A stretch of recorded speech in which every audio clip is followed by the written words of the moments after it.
Muy bien, buenos días. Esto es como estar en el teatro a contraluz, sin ver nada. Jonathan sabe de qué hablo. No sé si uno está solo o no. En el teatro se ríen, aquí no sé. Pero tranquilos que puede empeorar. Seguramente dentro de 10 minutos las luces de emergencia tampoco funcionarán. Así que Elizabeth decía que se volvía años atrás. Y yo estaba pensando, cuando había tan poquita luz y no nos veíamos, yo me he ido casi 2000 años atrás. Y estaba en una reunión en la que habían invitado a Pedro o a Pablo, ahí en Roma, ¿y sabéis dónde se reunían? En catacumbas, con 2 antorchas. Y allí podían celebrar la presencia del Señor. Así que, nada, nos situamos en ese contexto. 2 anuncios breves para recordar que tenemos reunión de oración. Es importante recordarlo en esta ocasión, especialmente porque es agosto y otros años, el mes de agosto, debido a que muchos estaban fuera, no hemos tenido reunión de oración. Pero este año sí vamos a seguir con las reuniones de oración en agosto todos los jueves. Así que os animamos a todos los que podáis que estéis presentes a través del Zoom para seguir teniendo estas reuniones de oración juntos como iglesia. Y tenemos Splay, pero me temo que si el Splay, no sé si se hace arriba, bueno, que se encuentre en la entrada los pequeños de 4 a 12 años, y si se puede ir arriba, que hay algo de luz, muy bien. Si no, pues tendrán que regresar a estar con sus papis, a ver cómo lo podemos organizar. Y en esta mañana vamos a compartir un tema de la palabra de Dios que habéis recibido ya al entrar a la hojita. Tengo que decir que mejor que no la podéis ver, así que mejor, porque hay unas cuantas erratas hoy en el bosquejo. Hay algunas frases que están mal, no están corregidas. Pero vamos a centrarnos en este tema. ¿Cómo está tu negocio? ¿Cómo está tu negocio? Cuando pensaba en el tema, estaba pensando en las reacciones de algunas de vosotros, de vosotras. ¿Cómo está tu negocio? Y quizás la reacción de algunas personas que estáis aquí sería: bueno, ¿qué negocio? Yo no tengo ningún negocio. ¿De qué negocio me hablas, no? En otros casos sí, hay unos cuantos autónomos, algún empresario que podía pensar en su negocio. Y cuando le lanzas la pregunta, ¿cómo está tu negocio?, seguramente 1 de agosto lo primero será hacer cuentas de entradas y de salidas del mes de julio, que es la última oportunidad antes del difícil mes de agosto, especialmente para muchos de los negocios que se encuentran con que los clientes ya no están, se han ido de vacaciones también. Así que algunos sí que estarán pensando en números, otros pensarán que no es un negocio. Pero ni lo uno ni lo otro se adapta realmente a lo que yo quiero compartir en esta mañana cuando hablamos de negocios. Cuando pensamos en negocio, pensamos en una actividad lucrativa y económica, básicamente. Pero nuestro diccionario de la Real Academia de la Lengua Española nos dice que negocio también es otra cosa. Son los quehaceres, las tareas, aquello en lo que estás ocupado. Asuntos, temas, ocupaciones, de las que somos responsables, de las que esperamos tener algún resultado y de las que evidentemente de alguna manera tendremos que rendir cuentas. Y todos tenemos, los cristianos, todos tenemos un negocio muy importante y común. Todos estamos en el negocio de Dios. No sé por qué hoy no hay luz. Hoy había preparado una diapositiva. Así que igual es para que desarrolle mi capacidad creativa y pueda proyectar una imagen en vuestras mentes. Pero cuando estamos hablando de cuál es tu negocio y lo conectamos con el negocio de Dios, lo primero que tenemos que tener en mente es un cuadro y un panorama de la Biblia, que yo quisiera que pudiese quedar más o menos gráfico en vuestras mentes. La mayoría de vosotros lleváis tiempo de creyentes y conocéis la Escritura, así que espero que no sea demasiado difícil este cuadro, ¿vale? Es un cuadro con 5 columnas. En la columna de la izquierda, la primera columna, tenéis que colocar, y es fácil de recordarlo, el primer texto de la Biblia, Génesis capítulo 1. Esto para la memoria es fácil. Primera columna, Génesis capítulo 1. Acto de la creación de Dios. Y una frase que se repite una y otra vez. Y me vais a decir cuál era esa frase que se repite durante los días de la creación. Y vio Dios que era bueno. El proyecto creador de Dios es perfecto, está en armonía. Y en ese contexto de la creación, el punto máximo, el punto culminante de la creación es la creación de aquellos seres o de aquel ser que es imagen y semejanza de Dios.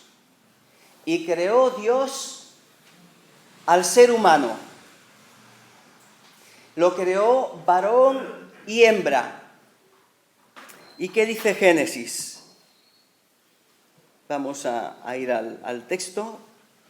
Estamos en el capítulo 1, verso 26. Hagamos al hombre a nuestra imagen, conforme a nuestra semejanza, y señoree en los peces del mar, en las aves de los cielos, en las bestias, en toda la tierra y en todo animal que se arrastra sobre la tierra. Y creó Dios al hombre a su imagen. A imagen de Dios lo creó. ¿Quién es este hombre? Varón y hembra los creó y los bendijo y dijo: fructificad y multiplicaos, llenad la tierra y sojuzgadla, señoread en los peces del mar, en las aves de los cielos y en todas las bestias que se mueven sobre la tierra.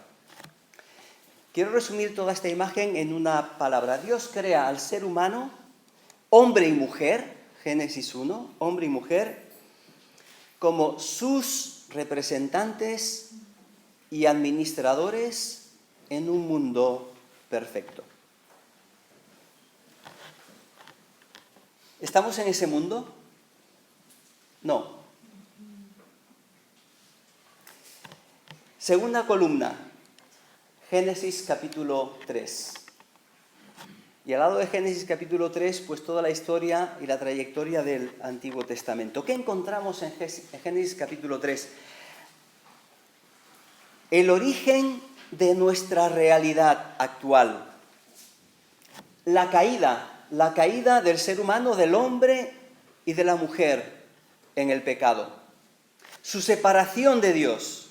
La consecuencia de la caída fue un mundo en el que reina y gobierna la maldad. Génesis capítulo 3. En las relaciones entre los seres humanos, en el estado interior de uno mismo con la naturaleza, aún, y lo más importante, en nuestra relación con Dios. Y como consecuencia de esto, los seres humanos vivimos, a causa del pecado, bajo condenación. Estamos todavía en esa columna 2, Génesis 3, la caída, el pecado, la maldad que se multiplica en Génesis y que continúa hasta hoy.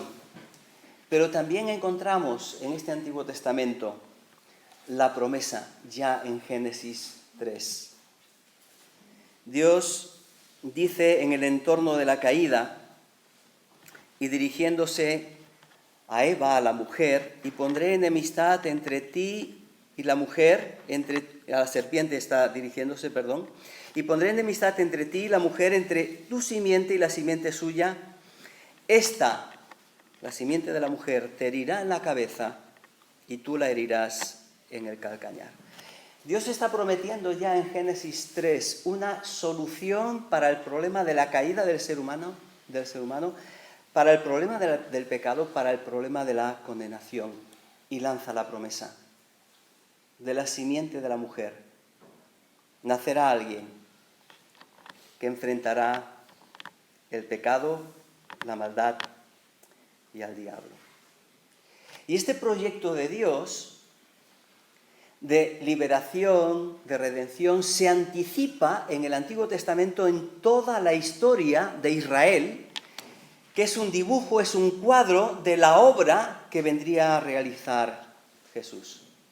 En medio de estas columnas, la primera la creación perfecta, la segunda la caída y el fracaso del ser humano, en el centro tenemos una gran cruz, la cruz de Cristo, que nos habla del plan eterno de Dios de redimir al ser humano de ese pecado y de esa condenación para llevarlo a una nueva creación que será aún mejor que el Edén. La cruz de Cristo es la que cambia la historia. Por eso, en el centro tenemos la cruz de Cristo. ¿Y a la derecha qué tenemos? A la derecha tenemos Cristo y el Nuevo Testamento. Si el Antiguo Testamento principalmente nos habla de la caída, de las consecuencias de la caída, el Nuevo Testamento nos habla de Cristo y de la redención de Cristo. Si el Antiguo Testamento pone de manifiesto la realidad y la maldad, y esta mañana se ha hablado de un ejemplo gráfico, Manasés, de hasta dónde el ser humano puede llegar a causa del pecado. En el Nuevo Testamento nos dice, en Cristo hay redención, en Cristo hay una nueva vida,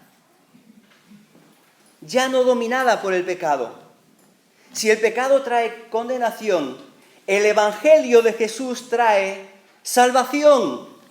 No sé cuántas veces hemos dicho en esta mañana libertad, pero aparte de gracia probablemente es la palabra que más veces hemos cantado en esta mañana. Salvación, liberación. Y desde entonces la realidad de este mundo es una realidad tanto de maldad como de siembra de parte de Dios de semillas del reino, que son sus hijos. Y en un mundo de maldad, Dios siempre tiene un pueblo que le anuncia, que le proclama, que testifica de Él. Por eso en esta cuarta columna tenemos a Cristo, la redención, una nueva vida, salvación, el cumplimiento de las promesas, las semillas de las promesas. Porque somos nuevas criaturas, pero aún no se ha manifestado completamente lo que tenemos que ser. ¿Qué estamos esperando? La última columna, Apocalipsis 22, último libro de la Biblia. Una nueva creación en todos los aspectos. Cielos nuevos y tierra nueva, de los que van a disfrutar los que hoy son nuevas criaturas por medio del Evangelio de Jesús. Este es el cuadro, Génesis 1, la creación, la caída, Cristo, redención, nueva creación, promesa y cumplimiento, pecado y nueva vida. Y dentro de esto la realidad de que Dios quiere que el ser humano, los seres humanos redimidos, cumplan el plan original de Dios, ser sus representantes y administradores en este mundo. Israel en el Antiguo Testamento anticipó esta realidad como un pueblo diferente a los demás pueblos. Ahora, con la venida de Cristo, dice el apóstol Pablo, que se ha revelado de una forma completa y magistral ese misterio, esa verdad del plan de Dios que todavía no se había revelado en el Antiguo Testamento, que es reunir todas las cosas en Cristo Jesús. Efesios 1:10. Y esto, de acuerdo al plan eterno de Dios, de redimirnos a fin de que todo sea para alabanza de la gloria de su gracia, para alabanza de la gloria de su nombre. ¿Nos damos cuenta de las implicaciones que esto tiene? Lo que estamos diciendo es que el proyecto de Dios en Génesis 1 sigue adelante, a pesar de que llevamos miles de años de historia humana de desastres y de fracasos. Pero Dios está actuando en medio de esta historia humana. Dios ha redimido a un pueblo, sigue trabajando con un pueblo. Y lo que conocemos como mandato cultural, ese mandato al ser humano de administrar, ser el representante de Dios en el mundo, sigue siendo una realidad, especialmente para los hijos de Dios, los representantes de Dios. Nos llama el apóstol Pablo no representantes, sino embajadores. Dios tiene un plan frente a la caída. Y Dios tiene un pueblo que le sirve y testifica de él. Dios redimió a Israel y les dio libertad. ¿Para qué? Para servir, para adorar. La libertad no es la última palabra del Evangelio. Este es un grave error. Nos da gozo la libertad. Pero somos liberados para. Y este para es lo que muchas veces olvidamos en nuestra adoración. Liberados para. Deja ir a mi pueblo, Faraón, para que me sirva. El apóstol Pablo en Tito lo recuerda, que Dios se ha redimido para sí un pueblo propio, celoso de buenas obras.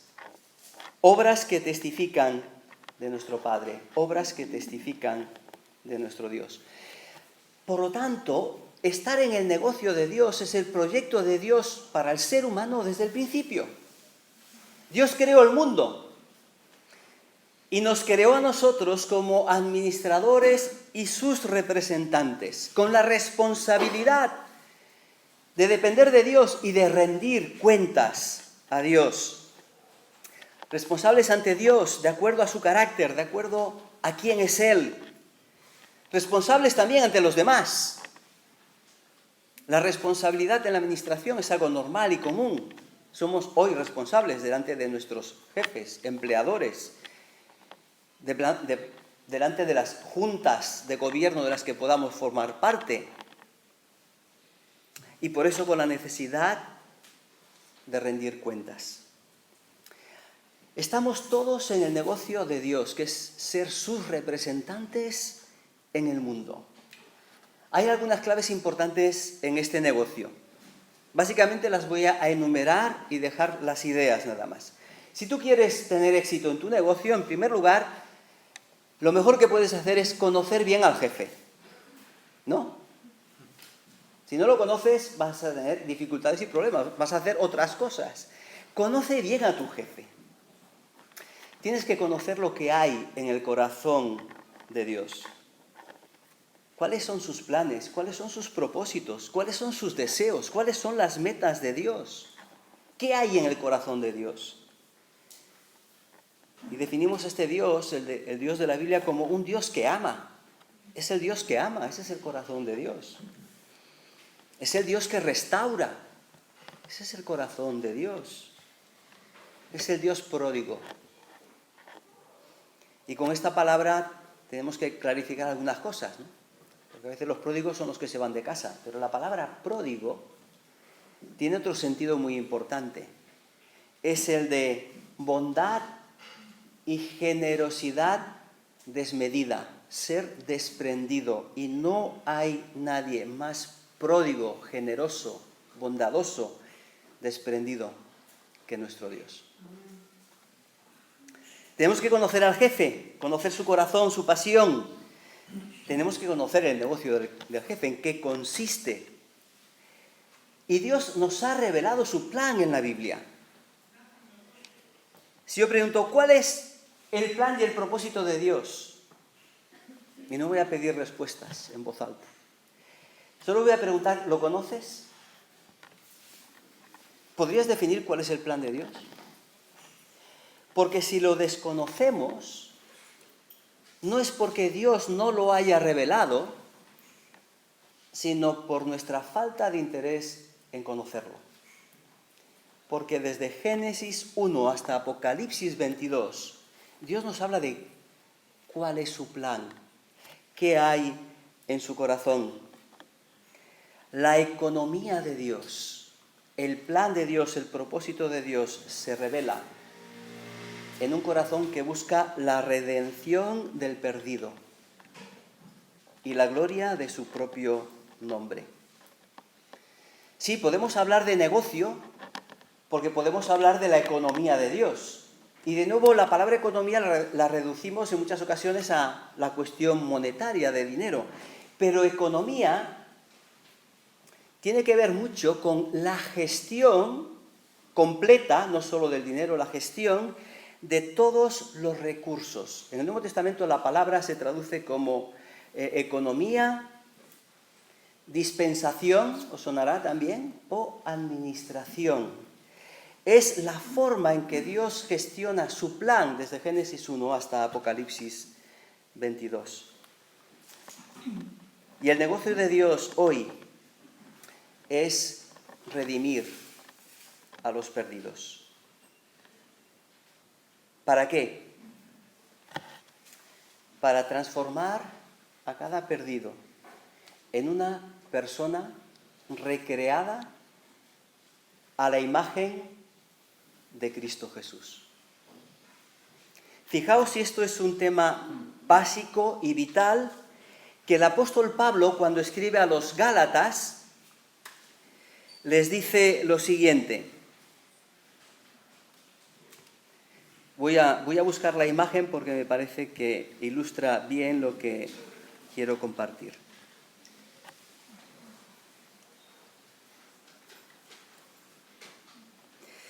Les está hablando a los Gálatas que están pasando por una situación de crisis y están dudando de los principios del Evangelio, de la redención en Cristo Jesús, del plan y el propósito de Dios en Cristo Jesús y por medio del Espíritu Santo. Y les dice lo siguiente: hijitos míos, por quienes vuelvo a sufrir dolores de parto hasta que Cristo sea formado en vosotros. Ese es el plan de Dios. Ese es el negocio de Dios con nosotros. Que aquellos que han sido perdidos hoy sean transformados de acuerdo a la imagen de Jesús. Una humanidad restaurada. Y es bueno conocer también el plan del jefe. ¿Cuál es? Pues el plan del jefe es tener un pueblo que ilustra con su vida la redención, que proclama con su boca la redención, que da testimonio de aquel a quien que los ha llamado con su vida. Y para eso necesitamos un pueblo que viva en esperanza, un pueblo que vive con gozo, porque sabe y entiende cuál es el plan de Dios para su vida, como persona y como comunidad. Gente que ya no vive asediada por el miedo, sino que presenta todos sus temores delante de un Dios que es bondadoso, que tiene propósitos de bien para nosotros y que es poderoso para sostenernos. ¿Cuál es el ámbito del negocio? Lo voy a resumir en una palabra. Todo. ¿Qué queda fuera del negocio de Dios? Nada. El que nos ha creado con un propósito que se define hasta en los detalles más pequeños de nuestra vida. El negocio de Dios abarca toda la vida. Es un negocio que incluye, como decíamos, tus responsabilidades en cualquier grupo humano, tu trabajo, tu voluntariado en la Cruz Roja, en la Asociación de Padres, tu servicio hacia los demás, el cuidado de tus hijos, tu familia, tu matrimonio, tu ministerio en la iglesia, tus amistades, tus vacaciones. Cada actividad de tu vida es un aspecto del negocio de Dios. No hay nada que quede fuera de la administración, de la gestión y del propósito de Dios para nosotros. Y a veces vivimos como, Señor, déjame un tiempo a mí y para mí, que lo maneje yo como quiero. No sé si os pasa a vosotros. ¿Hacéis alguna cosa sin orar, consultar a Dios? ¿Vivís tiempos en los que vais en la rutina, en la dinámica diaria normal? Todos. Y a veces gestionamos esa parte de nuestra vida de acuerdo a nuestras propias ideas. Y generalmente, los resultados no son los mejores. Todos los recursos, esto lo sabemos bien, todo lo que Dios nos ha dado es para que trabajemos. Trabajemos cada uno de nosotros en el negocio de nuestro Padre. Hay un verso en el Nuevo Testamento que nos habla de Jesús, aunque la palabra negocio no aparece ahí, sí aparece el concepto y por eso lo traduce especialmente la Reina Valera. En otros casos traduce la idea del concepto como casa, Reina Valera como negocio. Cuando Jesús desaparece y sus padres lo buscan. Y cuando lo encuentran, ¿qué dice Jesús? En los negocios de mi Padre me es necesario estar. ¿Estás tú en los negocios de tu Padre o estás en tus propios negocios? El negocio de Dios es sobre todo el ser, quién tú eres y no lo que tú tienes. En nuestros negocios nos ocupamos mucho más de lo que tenemos que de lo que somos. Y por eso quiero terminar con, dentro de este gran negocio, 3 negocios principales que tenemos que cuidar. 3 negocios principales que tenemos que cuidar. Y solo voy a enunciarlo. Mi propósito hoy no es explicaros todas las claves de cómo gestionar el negocio. Creo que lo primero que necesitamos es tener mucha claridad en el hecho de que toda mi vida debe formar parte del negocio de Dios y eso tiene que condicionar todas mis decisiones, mis motivaciones, lo que hago y cómo lo hago. Y solo quisiera destacar 3 que son de lo más importante. La primera, el primer gran negocio de Dios eres tú. 1 de Timoteo 4:16, el apóstol Pablo le dice a Timoteo, ten cuidado de ti mismo y de la doctrina. Le ha dado muchas recomendaciones de cómo tiene que predicar, cómo tiene que actuar en la casa de Dios, qué tiene que hacer como líder, pero le dice, espera, primero, ten cuidado de ti mismo y de la doctrina. El plan de Dios es hacerte semejante a Cristo. ¿En qué punto estás de la semejanza a Jesús? ¿Cuánto cuidas tú de la relación con Dios? ¿Cuánto tiempo le dedicas a Dios y a su palabra? No puedes conocer a Dios sin eso. Y no solo una lectura superficial por cumplir, sino una lectura de confrontación con lo que Dios quiere demandarte a ti y en tu vida. ¿Te cuidas de verdad? ¿Estás cuidando tu vida interior? ¿Cuidas tu vida espiritual? Este es el gran negocio de Dios. Hay un texto que he mencionado ya algunas veces, pero cuando Pablo recuerda el llamado de Dios y lo que Dios quería hacer con él, si pensamos en lo que Dios quería hacer con él, seguramente lo primero que pensamos es apóstol a los gentiles. ¿No? Pablo, apóstol de los gentiles. Pero Pablo, cuando recuerda el llamamiento de Dios, recuerda que cuando fue el tiempo de Dios, Dios lo llamó y lo tocó para, dice el apóstol Pablo, para revelar a su Hijo en mí. Eso es lo más importante, ese es tu primer negocio. ¿Cuánto has crecido en la semejanza de Cristo? En segundo lugar, segundo negocio principal, si estás casado, ¿cómo está tu matrimonio? No hay relación humana más importante en el tiempo presente, porque en el cielo dice el texto bíblico que ni nos casaremos ni nos daremos en casamiento, pero en el tiempo presente no hay relación más importante que el matrimonio. Eso es vital. Y es tan importante que Dios toma la imagen del matrimonio para hablar de su amor hacia el pueblo de Israel, o para hablar del amor de Cristo hacia la Iglesia. El matrimonio no es un añadido a la vida, no es para hacernos más felices, aunque disfrutes mucho del día de la boda, ese no es el propósito final. Ni eliminarnos más trabajo, ni resolver el problema de la soledad en la jubilación, no. El propósito del matrimonio es un proyecto de vida en el que reflejar a Cristo. Ese es el matrimonio cristiano. Un proyecto de vida para reflejar a Cristo. Efesios nos lo dice con claridad. Maridos, amad como Cristo amó a la Iglesia.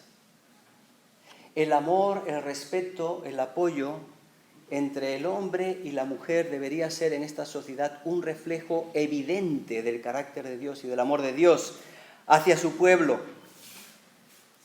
¿Cuánto cuidas de tu matrimonio? ¿Cómo está el negocio de tu matrimonio? Y tenemos que decirlo así, tenemos que decirlo en serio, porque es uno de los negocios que peor están funcionando aún en las iglesias. Y si no somos capaces de ver esta realidad, estamos mal. Este es el negocio de Dios. Creó hombre y mujer, proyecto de matrimonio, para que sean una sola carne, para expresar e ilustrar el amor y la bondad de Dios, el compañerismo de Dios. Bueno, como hay solteros, no quisiera dejaros sin decir nada. Y tuve la tentación de acudir a 1 Corintios 7:28, en el que Pablo le dice a los solteros: prefería que no os casaseis para evitaros muchos males. Cosa que no os creéis. Pero Pablo lo dice en el sentido de las ocupaciones. Evidentemente el que está casado, y Pablo tiene muy claro esto, la relación matrimonial tiene que ser un eje central en la vida. No es ninguna cuestión secundaria. Pero aquellos que no estáis casados todavía, aunque os deseamos la bendición del Señor para vuestras vidas, que lo sepáis, tenemos una responsabilidad también en el marco de la familia. Dependiendo de la edad, la sujeción a los padres, siempre el respeto a los padres, el cuidado de los padres. Quizás a ciertas edades también tengamos que decir el colocar límites a los padres. Todo esto es importante, es una forma de gestionar nuestra responsabilidad en el marco de la familia para llevar a cabo los negocios de Dios. Dios siempre tiene que estar en primer lugar. Tercer negocio importantísimo hoy más que nunca, tus hijos. La transmisión de los valores del Evangelio a la siguiente generación. Y vemos, y esta mañana se ha mencionado otra vez algún ejemplo, con algunos de los reyes, personas que hicieron un gran trabajo en su vida, pero fueron incapaces de transmitir eso a la siguiente generación y fracasaron. Tenemos que trabajar muy en serio, como padres, como familias y como iglesia, para atender y sembrar valores de la palabra en la siguiente generación.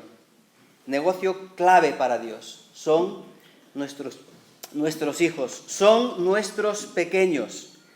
Comunicarles una visión bíblica de la vida, que entienda cuál es el regalo de Dios, que su identidad la construyen en Cristo, que su identidad viene de lo que Dios ya ha hecho en sus vidas y es descubrirlo, no es reinventarlo. Y de esta manera expresar todo lo que Dios les ha dado con creatividad, con originalidad, pero en el marco de la voluntad de Dios. Es conocer y vivir el plan original de Dios. Dios nos ha llamado al gran negocio de transformar vidas.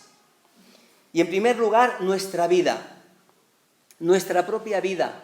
Este negocio es más importante que el negocio de los hospitales que se ocupan del cuerpo, más importante que el negocio de los bancos que se ocupan del dinero y la economía, más importante que lo que te pueden ofrecer los libros de autoayuda. porque se trata de ti, pero sobre todo se trata de Dios en ti. Más importante que el templo, el lugar de culto donde nos reunimos, porque se trata de tu vida y de tu relación con Dios. El Evangelio es la buena noticia de la salvación en Cristo Jesús. Es un nuevo proyecto de vida, es libertad para. Libertad para. Tienes que cuidar tu vida. ¿Cómo va tu negocio de tu vida? ¿Cómo vas, decíamos, en tu semejanza a Cristo y cómo la vas a evaluar? ¿Cómo va el negocio de tu matrimonio? ¿Expresa tu matrimonio y tu relación matrimonial realmente el modelo de Cristo y la Iglesia? En nuestros hijos, transmitir la fe con palabras, pero sobre todo con una fe viva y encarnada, que es la que primero van a ver y van a escuchar. ¿Estás involucrado en los negocios de Dios o en los tuyos? Si estás involucrado en los negocios de Dios, ¿Dios está en tus negocios? A ver, Eliseo, ¿cómo dices eso? Sí, porque a veces podemos hacer los negocios de Dios a nuestra manera y no a la manera de Dios. Dios es Señor de todo, no un amigo para las ocasiones. Y por eso es clave que Él sea el Señor en tu negocio, en tu vida. Quiere el Señor que en nuestra forma de trabajar el negocio y administrar lo que Dios nos da, y de eso solo decir que la Biblia está repleta, desde Josué en Génesis 39, pasando por todas las parábolas de Jesús, que la forma en que gestionemos el negocio de Dios, que tiene que ver contigo y con toda tu vida, sea de tal manera que al final pueda escuchar aquellas palabras de Jesús de bien, buen siervo y fiel, sobre poco has sido fiel, sobre mucho te pondré, entra en el gozo de tu Señor. Tú, tu familia, tus hijos, quiera el Señor que estemos ocupados en sus negocios y hagamos sus negocios a la manera de Dios también. Oramos y nos despedimos. Señor, te queremos dar gracias en esta mañana. Gracias porque tú, siendo el Creador, tienes un plan perfecto. Nos colocaste en un mundo perfecto. Señor, a causa del pecado vivimos ahora en tiempos malos, difíciles, donde hay tantas cosas que se hacen en contra de tu voluntad y de forma diferente a tu voluntad, Señor. Queremos entender y queremos asumir esta tarea que tú nos has dejado de ser lámparas, luces, aquellos que hacen visible tu carácter, tu proyecto en medio de este mundo, en medio de esta generación. Señor, tú nos has dejado una tarea, nos has dejado una responsabilidad, un quehacer, un negocio. Queremos hacerlo bien, Señor. Queremos rendir buenas cuentas. Queremos presentarnos delante de ti y pedir, Señor, tu ayuda para gestionar bien tus negocios en este mundo, en nuestro tiempo. Ponemos delante de ti nuestra vida, ponemos delante de ti nuestro matrimonio, nuestra familia, nuestros hijos, y pedimos de ti sabiduría para ministrar en estos negocios. En el nombre de Jesús. Amén.